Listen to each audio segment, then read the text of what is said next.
আরজি করে মহিলা ডাক্তারের মৃতদেহ উদ্ধারের দিন আরজি করে সেমিনার হলে দেখা গিয়েছিল তাকে, অথচ আরজি করে চিকিৎসক কিংবা পড়ুয়া তিনি নন। এসএসকেএম হাসপাতালে জুনিয়র ডাক্তার তিনি। বর্ধমান মেডিকেল কলেজেও তার দাদাগিরি চলে। আরজি করে প্রাক্তন অধ্যক্ষ সন্দীপ ঘোষের গ্রেপ্তারির পরই সেই জুনিয়র ডাক্তার অভিক দেকে বরখাস্ত করেছে তৃণমূল ছাত্র পরিষদ। আবার সোমবারই অভিক দেকে নিয়ে পড়ুয়াদের দাবিতে শিলমোহর দিল বর্ধমান মেডিকেল কলেজ কাউন্সিল।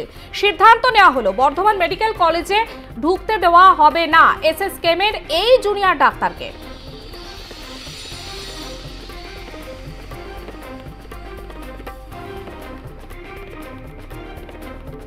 এই থ্রেট কালচার শুধু বর্ধমানে নয়, এটা সারা পশ্চিমবঙ্গের স্বাস্থ্য ক্ষেত্রে সবকটা মেডিকেল কলেজে, সবকটা জেলাতে, জেলা স্বাস্থ্য দপ্তরে, আমাদের স্বাস্থ্য ভবনে, মেডিকেল কাউন্সিল, স্বাস্থ্য বিশ্ববিদ্যালয়ে, অর্থাৎ স্বাস্থ্য সম্পর্কিত যেখানে যা আছে সব কিছুতে ওরা হচ্ছে যে একটা গ্যাং, এই সন্দীপ ঘোষের যারা স্যাঙাত বাহিনী, ডাক্তার সুশান্ত রায়, ডাক্তার বিরূপাক্ষ বিশ্বাস, ডাক্তার অভিক দে, আরও এরকম আরও নাম অনেক বেশ কিছু আছে, একটা বড় gang.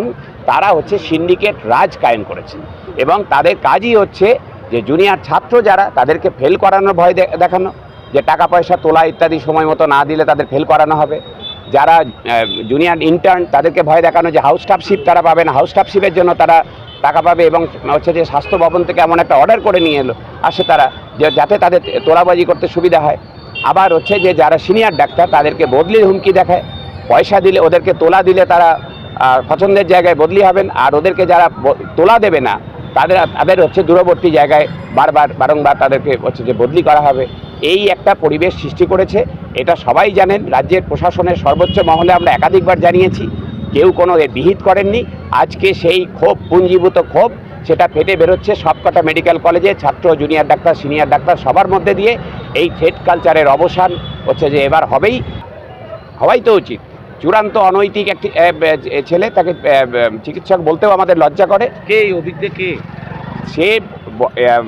North Bengal medical college থেকে MBBS পাস করে বর্ধমান মেডিকেল কলেজে রেডিওলজি বিভাগের RMO পদে আসে, যেখানে সাধারণত MD রেডিওলজি না করলে হচ্ছে যে আসা যায় না। সেখানে সে ভর্তি হয়, বাড়ির পাশে তার। একদিনও সেখানে ডিউটি করেনি, কেউ বলতে পারবে না যে একদিনও ডিউটি করেছে সেখানে।